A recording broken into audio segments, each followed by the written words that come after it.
welcome to the 149th episode of Sawdust Nation Podcast with your hosts, Naps and Naps Naughty Works LLC, Nick from MPG Creations, and myself, Josh from North Country Woodworking. You look surprised. No. What do we have to talk about today? I have no idea. We're going to make up as we go. Anyway, we have an excellent episode for you today. One of our topics up and coming is woodworking, fundamentals for the hobbyist and business. And that really is a can of open worms because we can go down many rabbit holes with it. So without further ado, let's go ahead and jump in shop talk, starting off with Nick and his big energy. Yes, my big Nick energy over here. Let's see. So I finished a couple of smaller items. I'm working on some larger items currently. So smaller items being like plaques and just little things. Etsy was kicking my butt, which I never had happen before. It got to a point this past 2 weeks where I was afraid I was going to miss a deadline on Etsy because it was insanity. So, no, don't get me wrong. I'm not pulling Daniel Dunlap numbers, but still for one guy on his off-duty time to turn out some plaques, it's a little overwhelming. Plus all the other orders I have that are not Etsy orders. But regardless, I'm almost completely caught up with Etsy. I have one project that's coming due here like ASAP. So I'll be getting that out here in the next couple of days. It's just going to be one of those American flag cutout shadow boxes that I do. And believe me, like that shadow box is quite a bit of work because you got to build a flag first and then you got to cut a hole in it and then you got to build a box behind it. So, but whatever. It's all good. Well, if you really think about it though, Nick, those particular shadow boxes, the most of your work is going into the facade because at this point, the box and the backer, that's almost second nature at this point, I would think. Well, everything is pretty much wash, rinse, repeat, except getting. So when they want the stripes chamfered, that's a pain in the rear because you got to watch glue squeeze out and stuff like that. And so I'm meticulous when it comes to that. I do have a Marine Corps shadow box as well that I have to have done by Friday, and I will be starting it tonight. That's fun. No, it's plenty of time. I will have it done for Saturday morning. You know what I mean? Oh, okay. Yeah. So, and I'll be buttoning it up Friday night. Let's put it that way. And then, so the cool part is about that too is I have all the stuff. I have all the medals. I have all the ribbons. I have everything I need that's already mounted. It's going to go on a uniform top or one of their service dress tops that's cut in half. But everything I have that I need that I already have. So when they pick it up, it's ready to go. They don't have to do anything to it. They're just going to have to present it.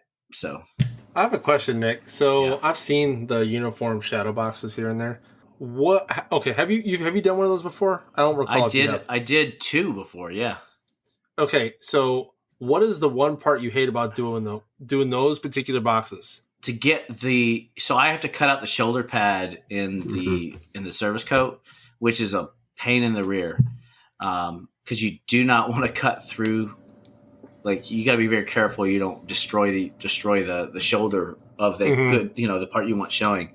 And then getting everything to lay flat, and I use I use about like 6 tons of hot glue to get that stuff to lay down. I also use super glue, pins. fabric glue works really good too. Fabric glue. Yep. It's going to be on a red felt backer, so fabric glue should work as long assuming that I use pins as well because there is cork behind the felt. The pins do help hold things down, as long as you got to hide them though. You know what I'm saying? Mm-hmm. Well, that's hard too sometimes because you don't do the pin just right. You put it all together and then you see one shining.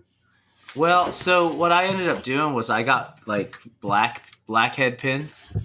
Oh, okay, that's smart. Yeah. So the Marine Corps service coat is not. I don't think it's black. I think it's like super dark navy. But those black pins, they blend in. You won't see it. Well, at least I don't see it because I'm colorblind. Yeah, but those could be red pins for all you know.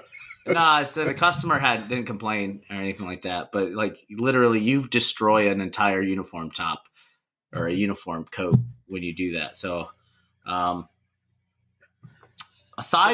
what's up? So if you gave it, I know I'm kind of sticking on this because I've had someone ask and I actually turned them away because I don't feel comfortable cutting the uniform up and doing it well enough. Because honestly, to me, like that right there, you're taking a uniform that you have one shot to do. And if you jack it up, that's it. So I'm like, you know what? I'd rather mess up ribbons and stuff that I can go buy new stuff of and remake if I have to. I don't feel comfortable doing uniforms. But Nick, if you were to give anybody a tip, like one big tip or like attaboy as far as making a box with that kind of stuff, what would it be? Like with the uniforms? Take your time and don't get too frustrated because, I mean, it really is, unless you've done a million of them, you're going to struggle. Just be aware that you're never going to fully get that uniform to do what you want it to do. So you're going to have to find ways to work around. I know that's kind of like advice, but I mean, there are perfectionists out there, and you really can't be a super big perfectionist when it comes to getting that thing to lace as flat as you would want it to. You have different, like the coat is designed to taper outward at the waist, so you're going from like a skinny to large, plus the shoulder portion of it. It's just, you could do your best. Just do your best. Let's put it that way. And as long as you have everything showing and all your pins hidden as best as possible, and your glue lines and stuff hidden. And another thing, don't glue on single layer fabric, glue on the double layers of fabric, because the glue will leak through. And then it's going to look like garbage with glue showing through. Chevrons are the same thing. If you're trying to glue a chevron down, you're going to have glue bleed through if you're not careful. So I tend to use a lot of pins on chevrons. I have actually used for like Air Force pins and such. I will pin down with short pins. I'll put tape behind it and pin it down with short pins.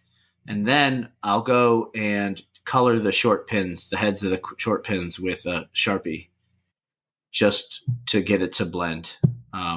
Another thing, if you're going to do that, go ahead and get yourself a fabric roller or a cutter. It makes it a lot easier to cut the fabric versus scissors or even exactly shears.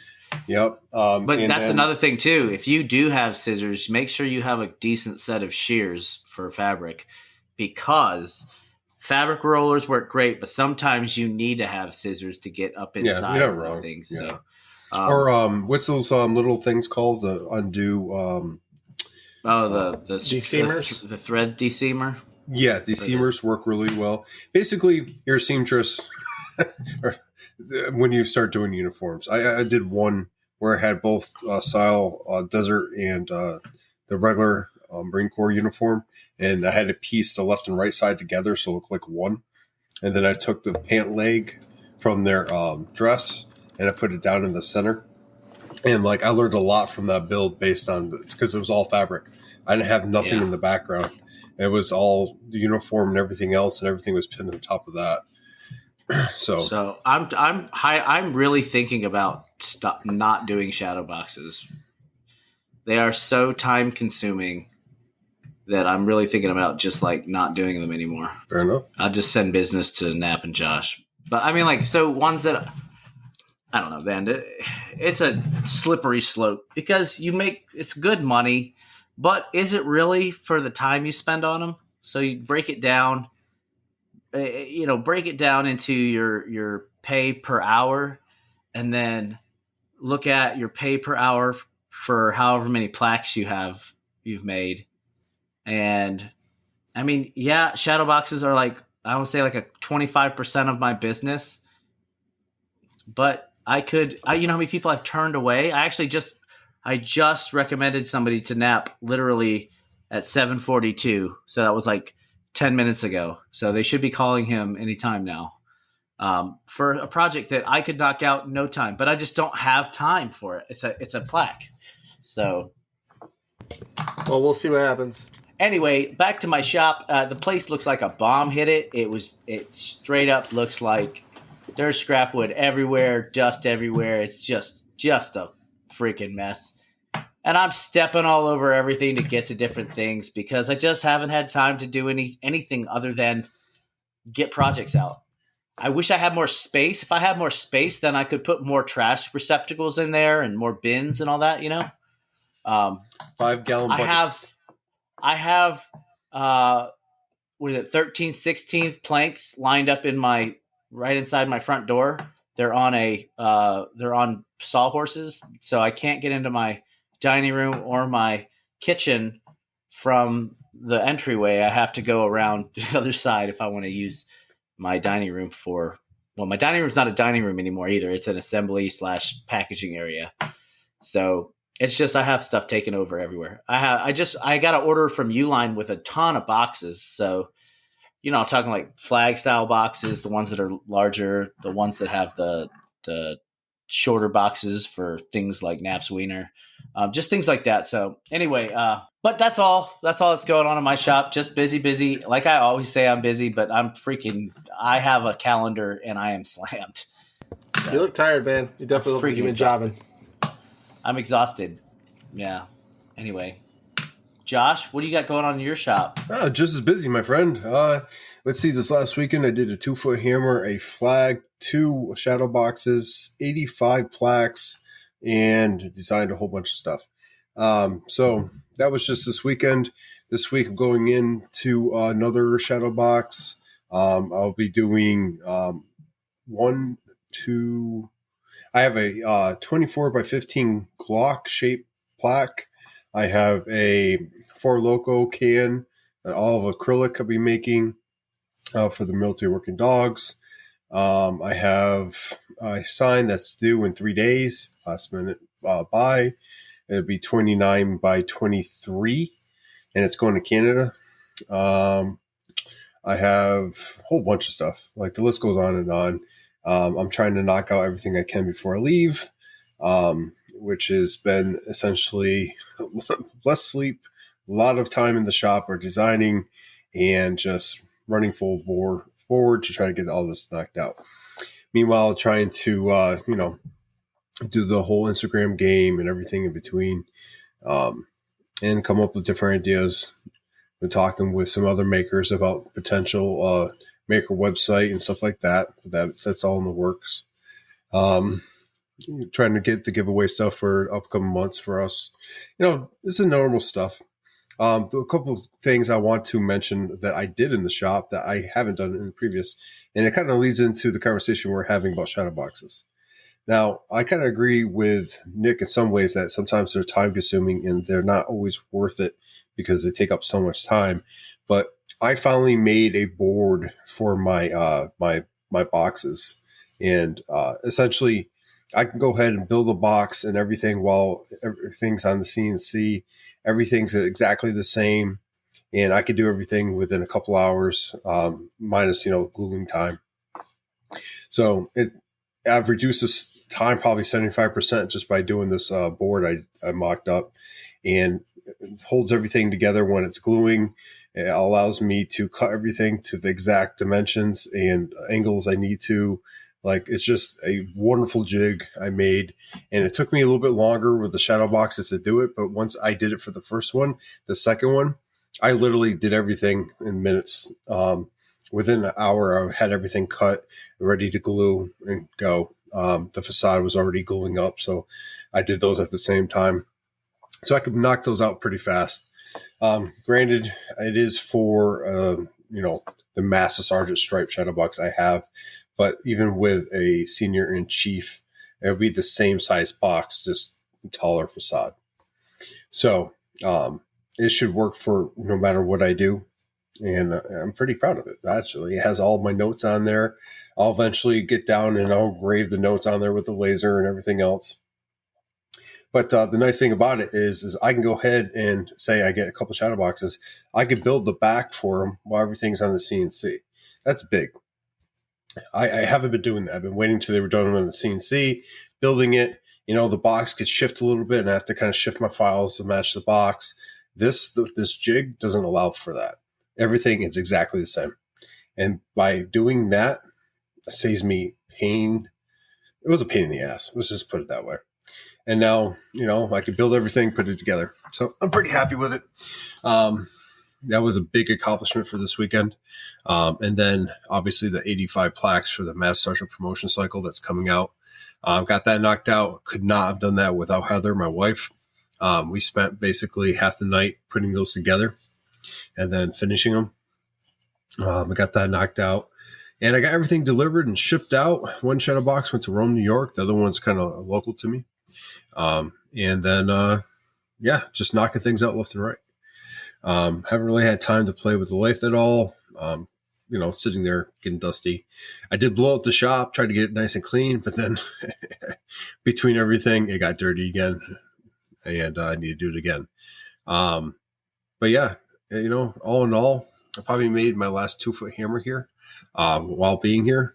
They're going to, work out a deal with them for shipping and stuff, but there's a lot of things coming to a close. I've had to deny orders and stuff like that, preference them to other makers. And that's hard. It's one of those things where I knew it was coming. I know I was going to have to do it, but it's so hard to say no to something. And then the realization, this is my last month in the shop. And it's probably not a full month either, because the last week or so I'm going to, take off and spend with family before I take off for a couple months. So with that, I'll be packing up the shop the last half of this month, and some considerations, obviously. So I went to Rockler and I picked up their jig for, it's like a drill press. I forget the name. I had it written down, but I know Nick has one, and I've been thinking about getting rid of my drill press based on that buy. I used it tonight, actually. Well, I bought it because I have to use it for upcoming project, and I couldn't use the drill press for. And I was talking to Matt Wackerly from Wacky Works, and we were talking about the necessity for a drill press after having one. And I'm having a lot of issues justifying that drill press right now, and that's like a 90-pound, between 70 and 90-pound tool. It's a Delta I got. It's an older tool, but it's in great shape, and I don't know if it's going to make it to the trip or not, or I'm going to sell it before I go, just based on that one tool purchase.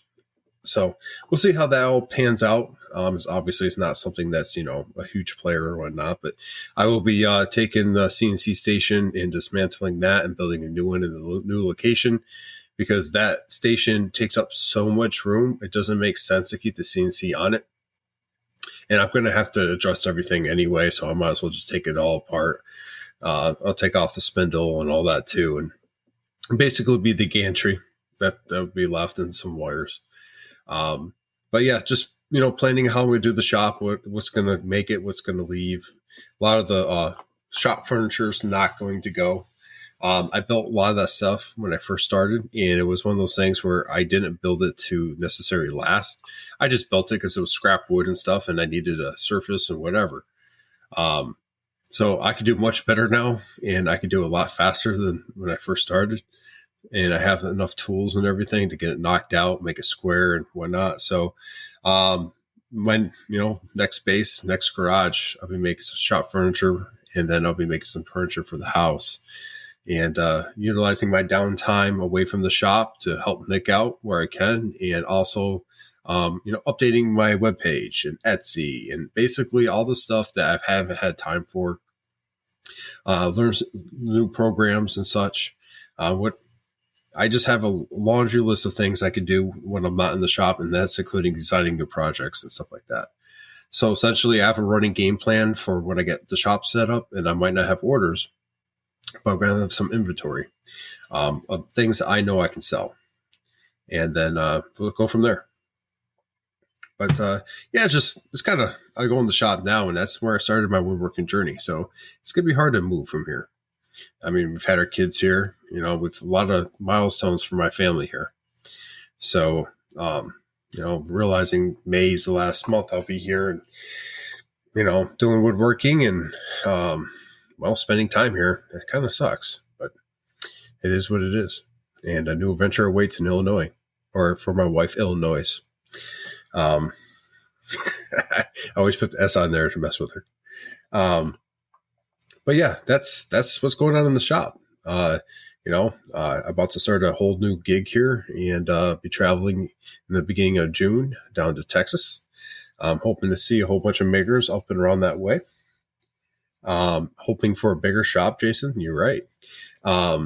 We don't quite know yet, but as soon as I do, I will be letting people know, because if it's bigger than 11 by 21, I'll be doing good. You want to talk about when a shop's a mess, you diving and hopping over stuff? Yeah. That's definitely the case in there. But, I may do, and I'm actually really happy with the way that it is in there and how it flows. But I'm hoping for a bigger shop, and I could definitely do bigger and better things in there as well. But, with that, that's what's going on with me. So I'm going to go ahead and toss it over to Nap from Nap's Nutty Works, LLC. Yeah, I think they all know. I hope they all know who I am. If they don't, well, that sucks for me, I guess. Nap, why don't you introduce yourself and tell us where you come from? You're so stupid.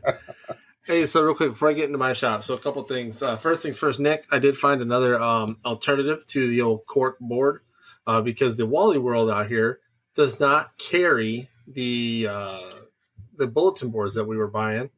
No, they don't. Stop doing that too. Yeah, it's weird. It's like, they noticed that people weren't using them for actual bulletin boards.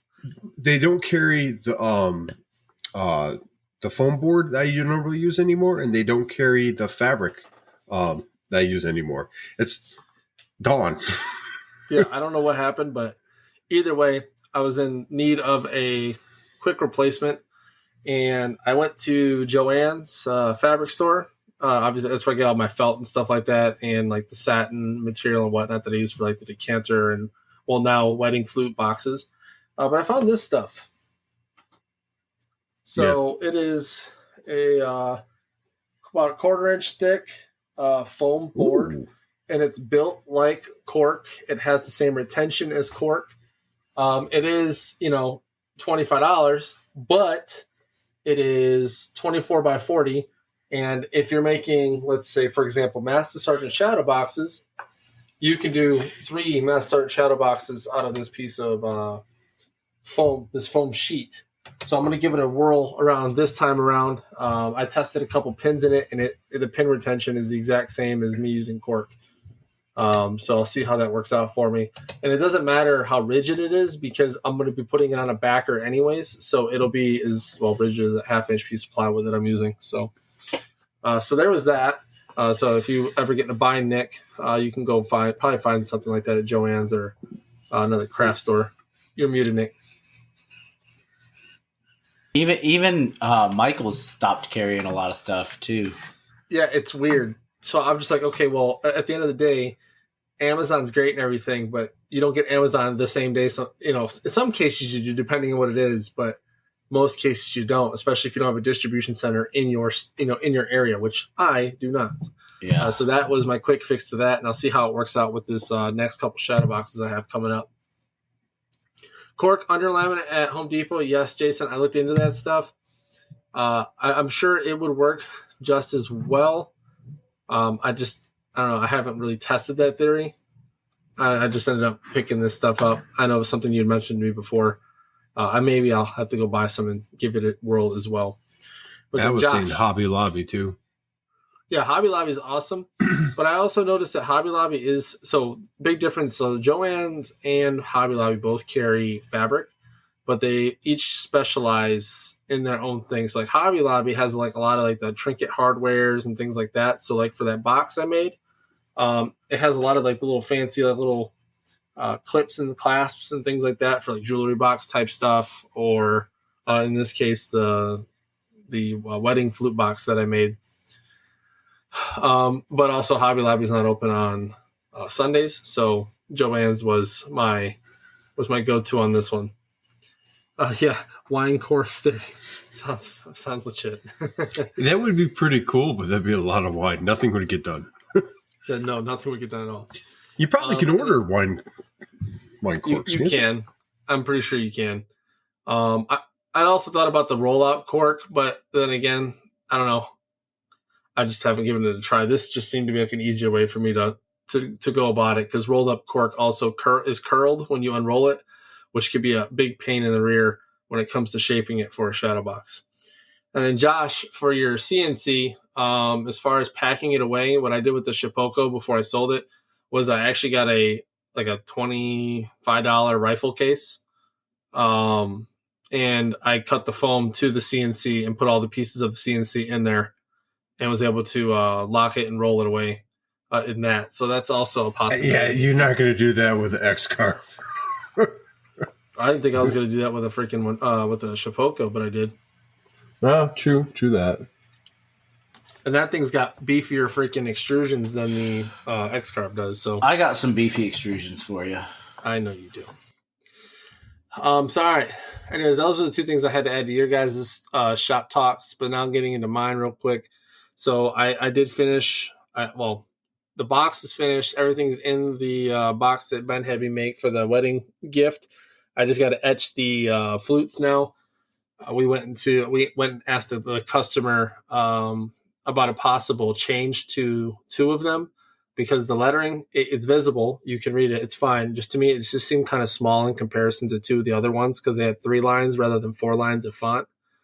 But they want to keep it the way it is, so that's what they're going to get. So I'll etch those right after the podcast here, and then I'll package this thing up and get it ready to ship out tomorrow. And then I have the quote-unquote 28 by 28 inner diameter shadow box. It's just a square. However, I did talk to the customer, and I said, hey, just so you're aware, 28 by 28 is a fairly odd size as far as acrylic or plexiglass is concerned. And that's going to drive the price up a lot more, because I'm going to have to find a bigger sheet of it to cut down. So I convinced them to let me lay out the shadow box and fit it to what I have, which is that 24 by, whatever it's going to be. It'll probably be 24 by 28 is probably more like it.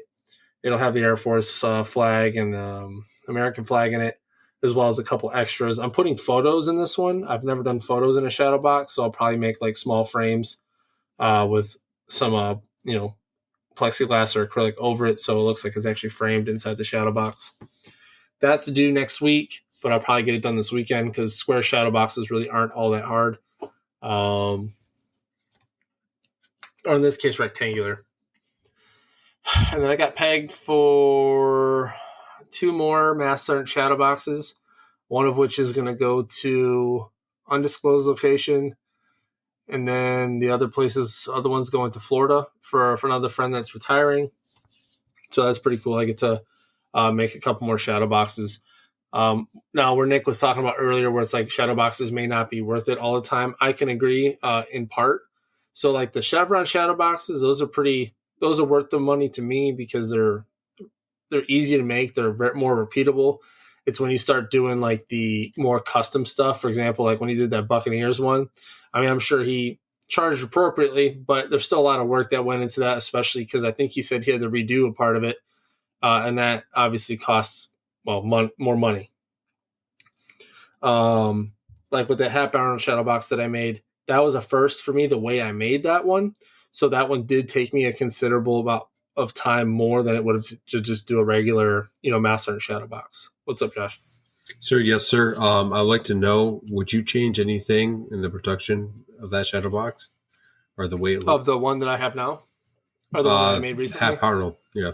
No, and the reason why is because the way this one was made was you made the facade to where it was flat. There was no channel for the plexiglass on the actual facade itself, the way it sat. I can say that there might be a couple cleaner ways to make a couple things. However, I did try other techniques on this particular one, because I'm starting to get more into the inlaying game of wood in other pieces. So if you noticed on that Hap Arnold shadow box, and some may not have, because some might have just saw it as a minor detail, but I did inlay some walnut into the oak frame of that shadow box. It's about eighth of an inch line. There was that. But really, no, not much else I would do different with that particular shadow box. I even had to laser out small holes in the acrylic to where the screws went through. because when you try to put screws through acrylic and there's not a pre-drill, it doesn't want to work. So what I ended up doing was I actually punched or marked where the screws would go, and I just cut small circles on my laser in those areas, and I was able to secure not only the plexiglass to the shadow box permanently, but secure the facade itself to the actual box itself. So it was a very interesting build. I can make it a lot faster now that I know what I would be doing with it. Miters are getting a lot easier for me to make, minus the flute box or the champagne box I just made, or the wedding gift. I noticed that, and Jason and I had this conversation. When you set up a 45-degree angle, sometimes it's better to make it to where when the points meet, they're tight, and then maybe it's a little looser on the inside, if that makes sense. Rather than if you cut it too far, the points are a little open, and then the insides are, tight. I had that issue with the wedding gift, but things I would do differently on that one. See what else I got. Where did my planner go? There it is. Let's see. So yeah, I have 2 shadow boxes, 3 shadow boxes. And then I got the acrylic patch for the squadron for another guy that's retiring. So I'm excited to make that one. But that's what's going on as far as like what I'm making in the shop. As far as shop layout, it will not drastically change, but things are going to change here shortly because my rotary CNC is been Cerakoted. So the plates have been, customized to me. They've been painted. American flags, left and right sides, have my logo on it, whatnot. They're putting the machine together now to do its test run after being coated, and then I should be seeing that machine sometime in the next couple of weeks, which is pretty awesome. It's coming to New Jersey, right? First? No, absolutely not. I tried. Did I try anything new on that box? Yeah, so I did the inlays for that one on the actual wood, Jason, as well as I actually used my bandsaw. I actually was able to use my bandsaw and get it working properly. So I'm being able to use it a little bit more. But now for the champagne box or the wedding gift, I did try something else on that one, and I did my first splines.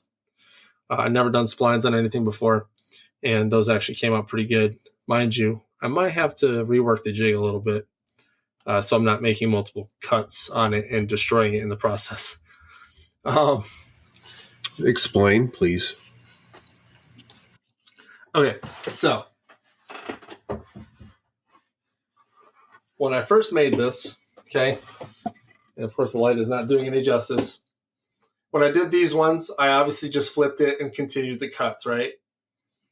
Well, I had to move the fence because it's fence dependent. So I moved the fence to make this one, which then made this one as well because I just flipped the box to get those. Yeah. Then I had to move it again to get this one right here. So I ended up cutting out the bottom of it a bunch, and that jig is pretty much destroyed. Fair enough. Why don't you make an adjustable one? We'll see. Baby steps. Okay. Ben has a message waiting for you in the chat, by the way. Well played, sir. Well played. Didn't you use an awesome wooden I did, in fact. And you know what? So I have 2 mallets. Okay. And Josh, I couldn't use the behemoth for this one. It was too large for the tight space of the splines. It's okay if you can't handle it. It's fine. It has been used for other things, and believe me, it's got its marks. It has some marks on it.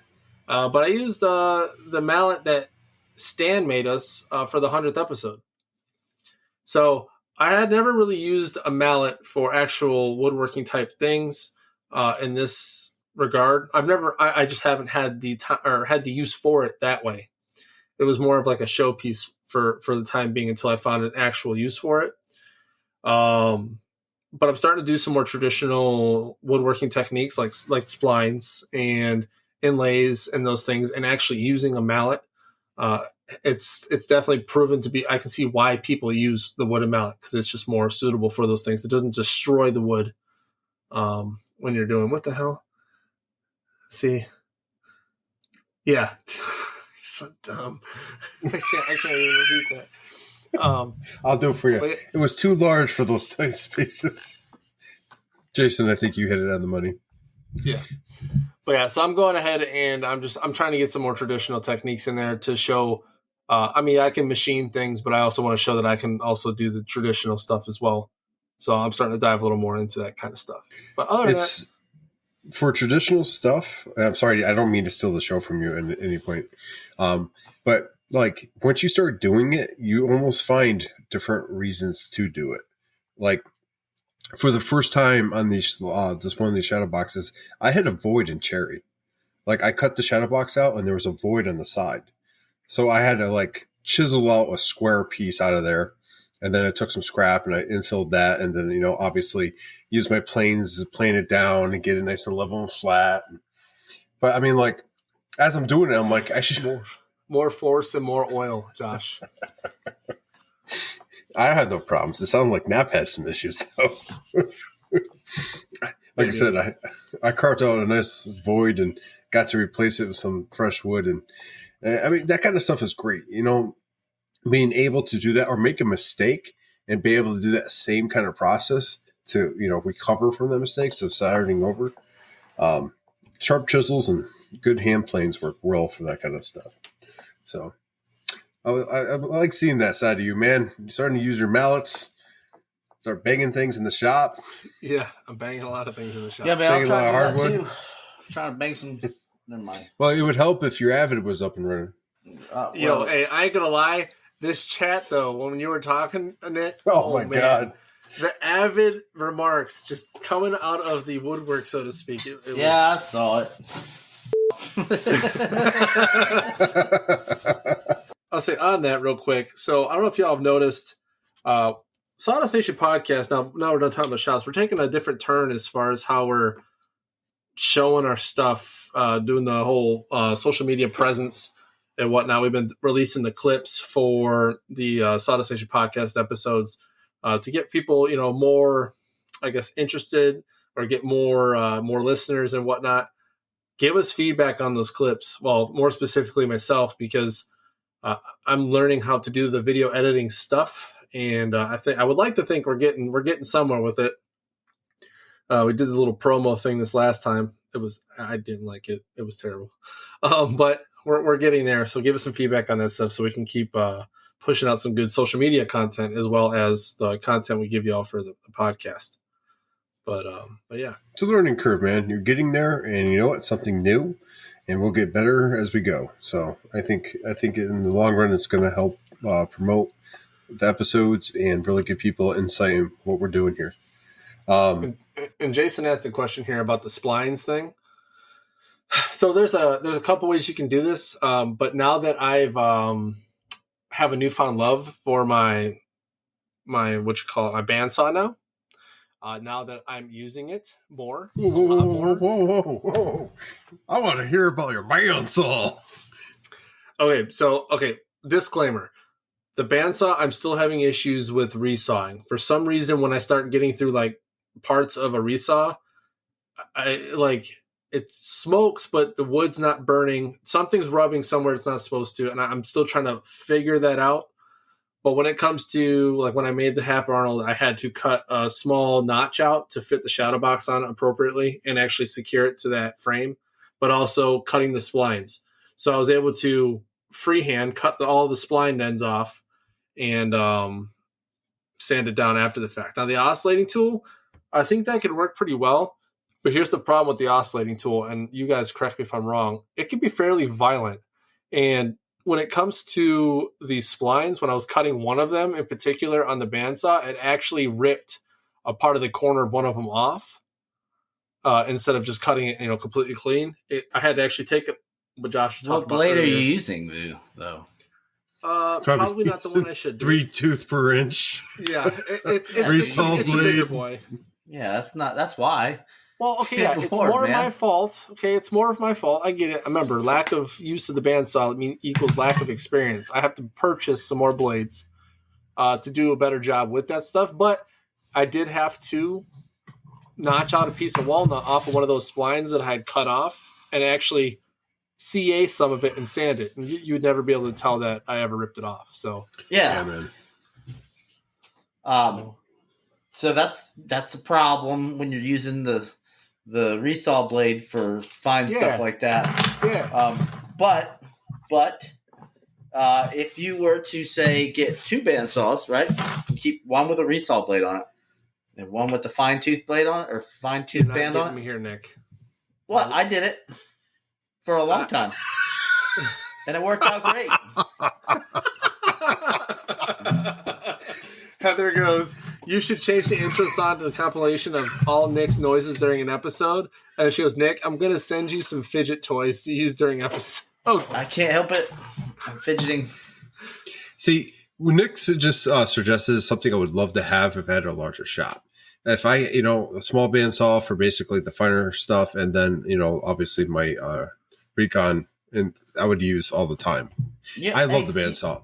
You don't even need a big bandsaw. You could get a desk, like a bench top. Yeah, that's what I'm talking about. One that you put away we're not using. That might actually replace the, if I get rid of the drill press, I can put one on top of there. It'd be a mini bandsaw next to my other bandsaw. I have a baby bandsaw. You're welcome. But the problem is that thing is, 6 inches tall, and the baby bandsaw does not go to 6 inches tall. So I had to use the big bandsaw for it. Well, I've never had that problem before. I bet you haven't. Because you had bandsaw will come in clutch. It's like those ornaments. No, I say ornaments because they're 4 inches tall. But those plaques I did, the 85.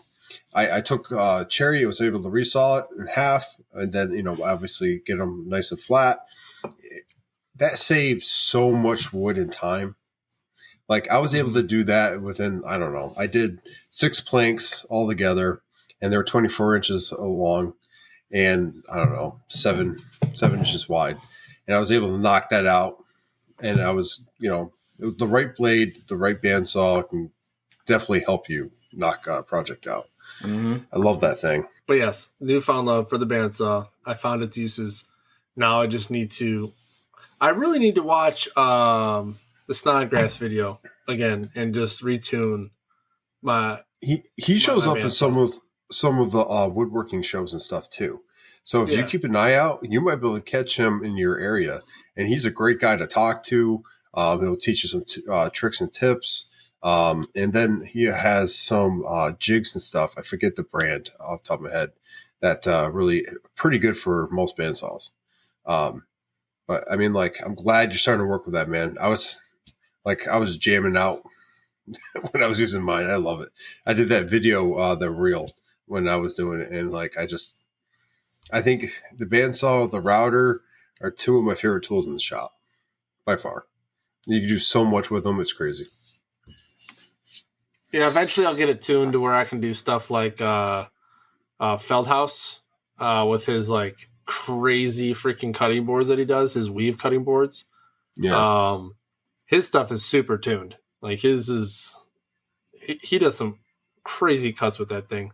And I watch people do resaws and it looks so awesome. Like yours in particular as well. I'm like, man, I suck at this. I just I don't know what I would do without it. The fact that you don't use yours kind of bothers me because I use it so often. Most jobs, at least I get hit on there for something. Something don't call the way through. I go to the bandsaw, cut the rest of it out. That thing runs all the time in my shop. Don't recall that.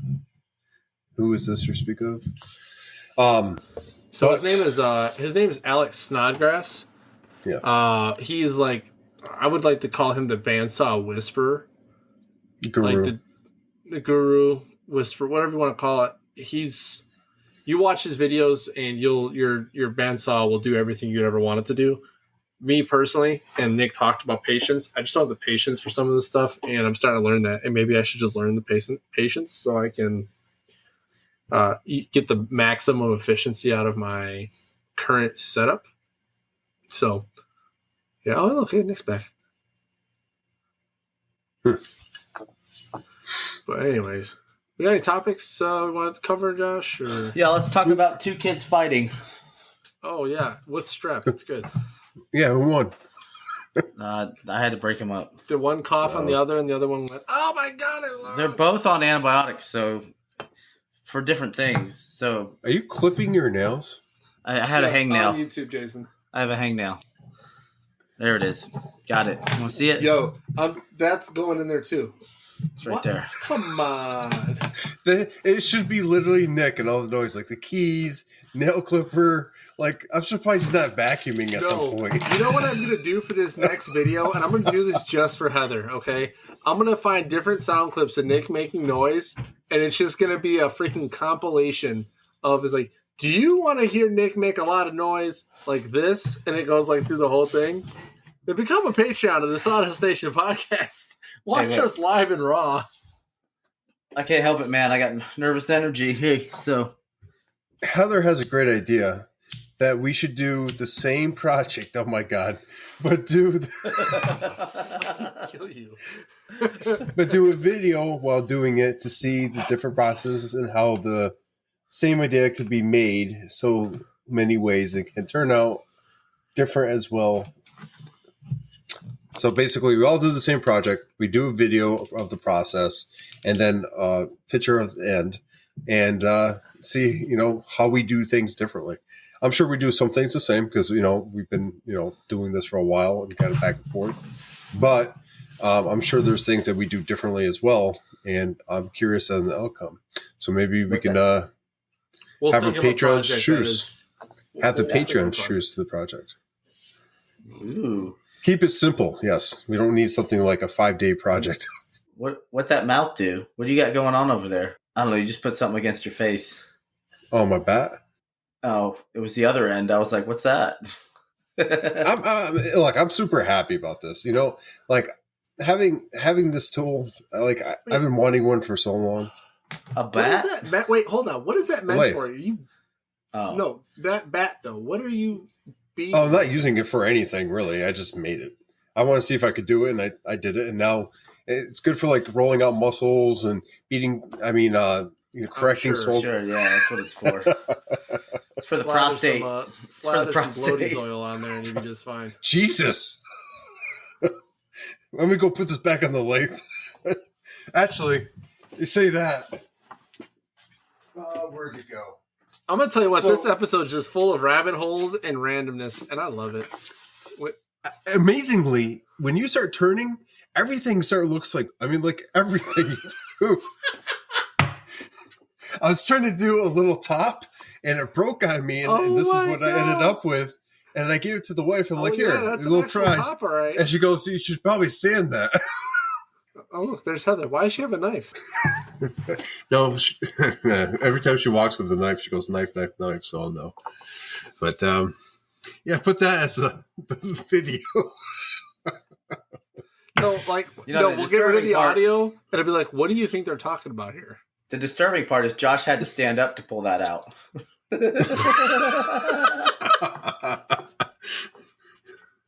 Can you even get yours out? Oh my God. Oh my Lord. What were we talking about? The fundamentals of woodworking for both hobbyists and businesses. Now, we can go down like the hobbyist and then hit on like a business side of it some other time. But there's many topics upon this topic. I mean, you can go down pretty much any lane you want. Some of them we could talk about is understanding how wood works and behaves. We kind of talk about that here and there. My God, I can't concentrate here. We're a bunch of children. But I really want to start talking about sharpening stuff. I like really like with the lathe and stuff like that. I'm starting to look at sharpening systems. I have the Scary Sharp system for my chisels and stuff like that. But it's kind of hard to do with some of the tools you turn with. So I've been looking at slow speed grinders and whetstones systems like that. And I know there are different systems out there that you can go and purchase. I know Nick has the ultimate setup. Was it Tormek? I saw that. That thing was pretty cool. Yeah.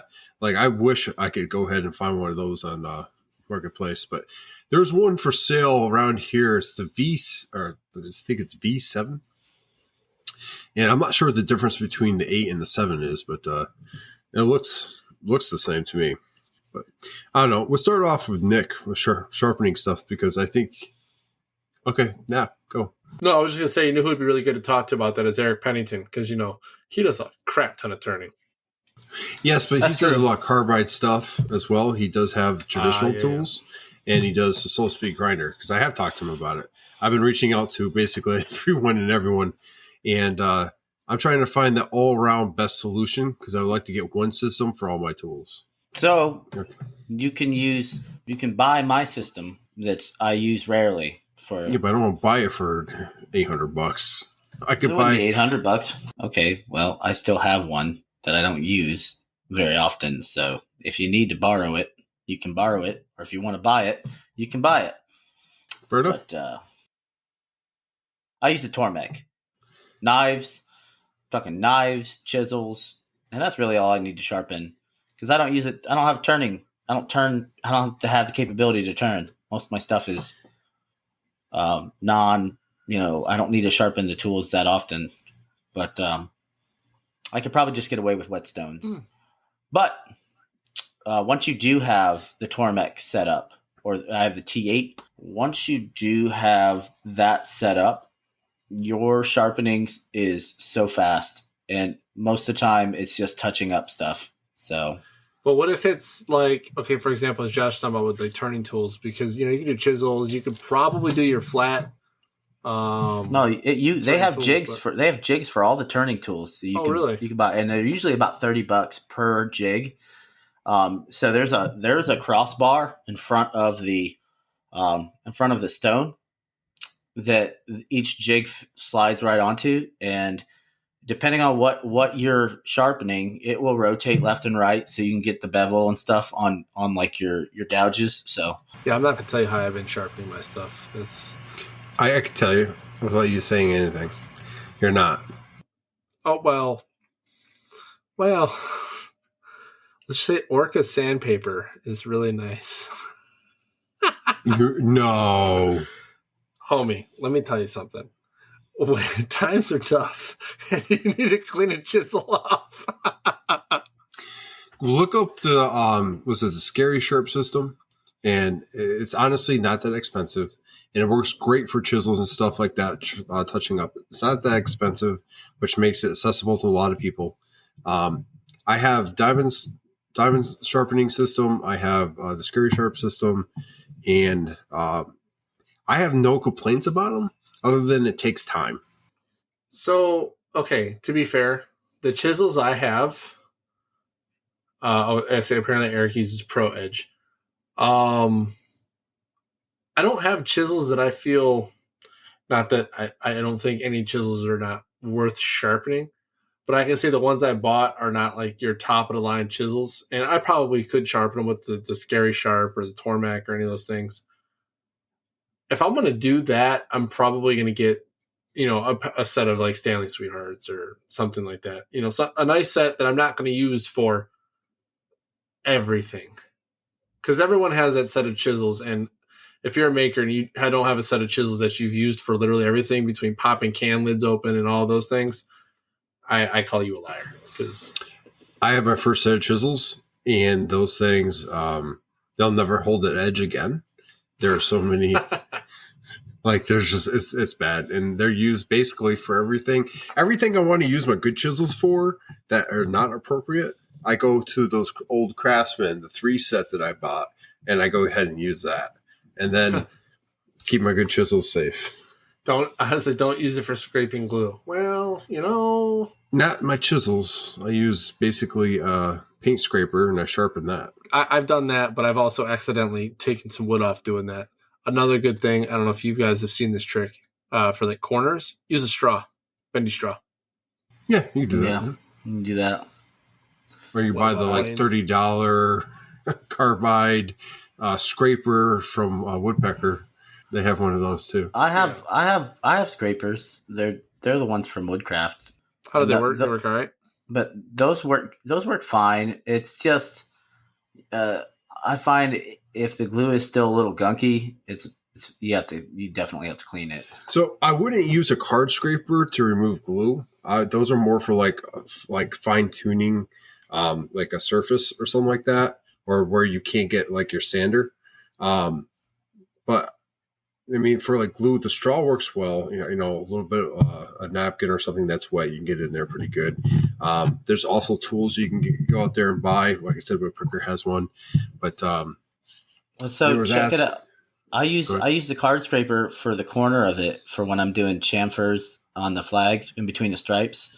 Yeah, and if there happens to be any glue squeeze out and I don't catch it right away, it dries and then it's almost impossible to get. But if you take that corner of that card scraper and you just run it down and then run it back. I thought you had a glue line and you were just like going. No, I'm just talking about getting into hard to reach spots when you realize after the fact you're like, oh snap, I didn't see that last night, or it seeped out over time. Okay, that makes more sense. So there is actually a tool for that, Nick, and I have kind of came across it by accident. There's it's actually a glue scraper itself, but it is a triangular blade that you can rotate, and it has a handle. It's just a triangular blade for scraping glue out of corners. I use that for the ones that I did chamfers on the flags, because I too ran into the issue. Was like, oh, I didn't catch that.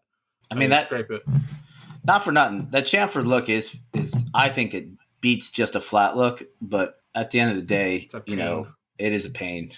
Do you guys, I mean, I know I have hand planes that I've had to work on and sharpen, and I use the Scary Sharp system for that, which works fairly well. Now, adjusting a plane that you get out from a market and getting it down to flat and that takes a little bit longer with the system I have, but eventually I can get there.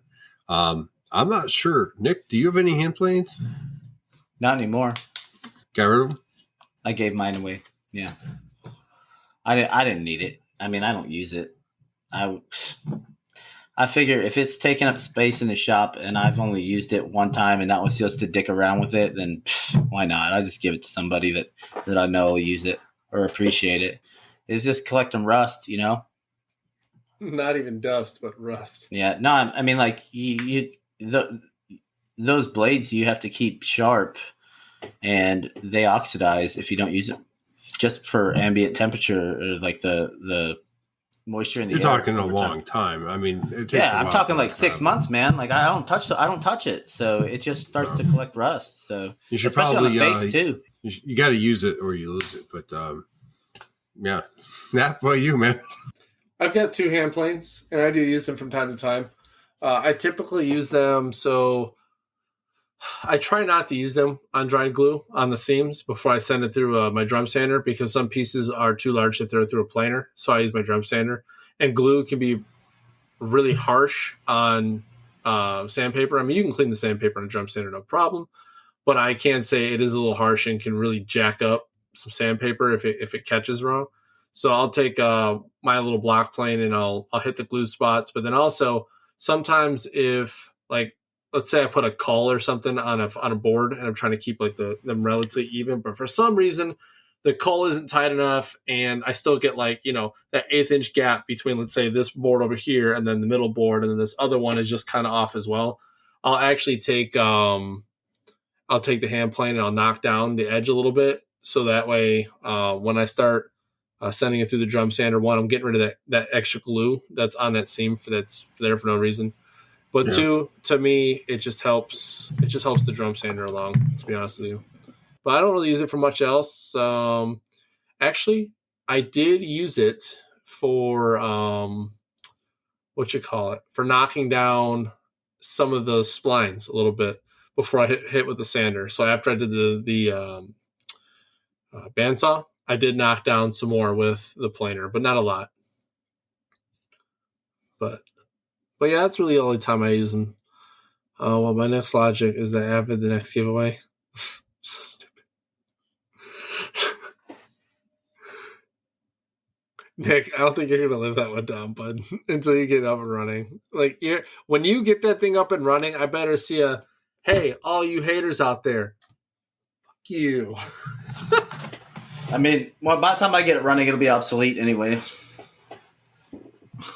Yeah, one Infinity will take over.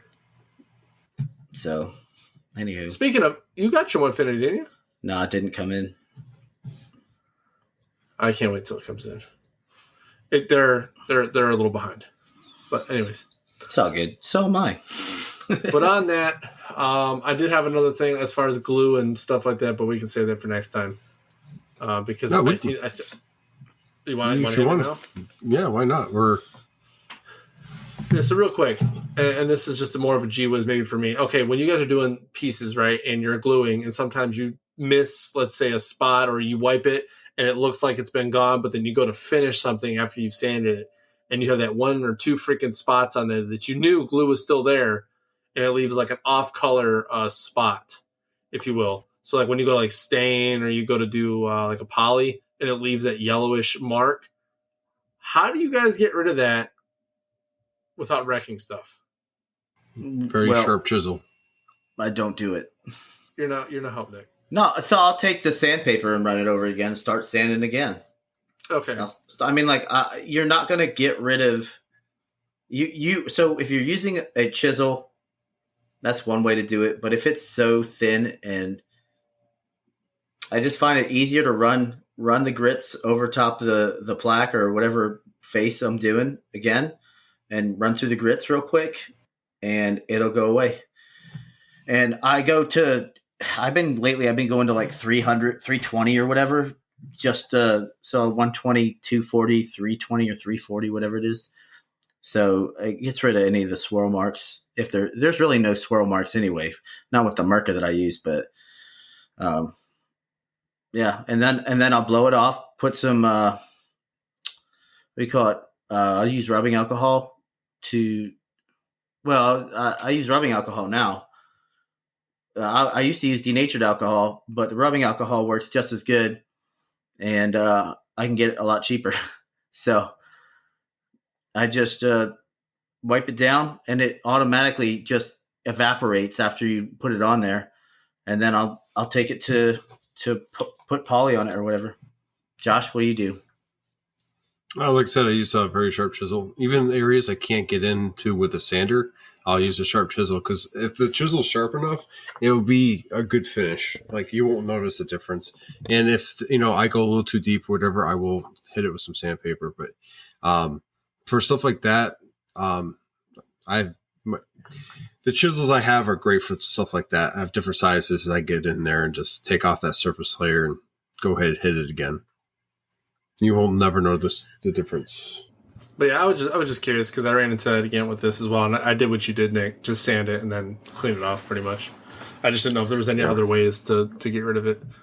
Yeah, well, I mean, if you sand just that spot, it's going to look like trash. You know what I mean? Yeah, I mean, that's fair. Because you can't always make the sandpaper blend or the sanding blend into the, you know what I mean? That's true.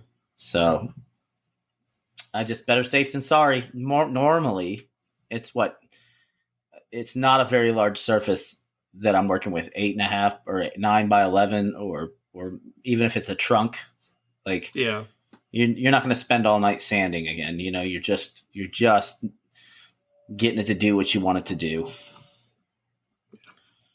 So, all right. Yeah, I think that hits that pretty good. This one's up, yeah. Yeah. All right. So basically, all right, guys. Well, we'll see you later. Bye. Peace. Now let's go ahead and hit final words, man. Let's start off with you. So, kind of like sending live, just keep taking care of each other. Keep feeding the beast that is this maker community. Don't be afraid to help people out. And if you don't know the answer, I'm sure you know people that have the answer, and point them in their direction. Just keep making us stronger every day, and keep growing the community. Nick. Well, like always, take care of yourselves and each other. And I don't know if you guys heard, but old William Douglas from William Douglas Co. has to quit woodworking because of health reasons. So just enjoy what you do while you can still do it, because one day you might not be able to do it. And that would probably be one of the biggest, downers, So anyway, that being said, Josh. Well, on that. Thanks for that mic drop there. Yeah. Wow. I did not know that. Well, I found out today. I was like, say it isn't so. Yeah. That dude makes some beautiful furniture, So. Well, I think that's kind of relates back to our topics, really. So, thank you for listening to the 149th episode. Hopefully, last couple episodes, you've learned about how to keep healthy in the shop, using safety equipment, keep that sawdust down. This last giveaway was on that topic. Moving forward, we're going to be talking about fundamentals, and that's why we talked about sharpening today. So keep listening, stay tuned for more, and as always, go make some sawdust, be safe about it. Sawdust Nation Podcast out.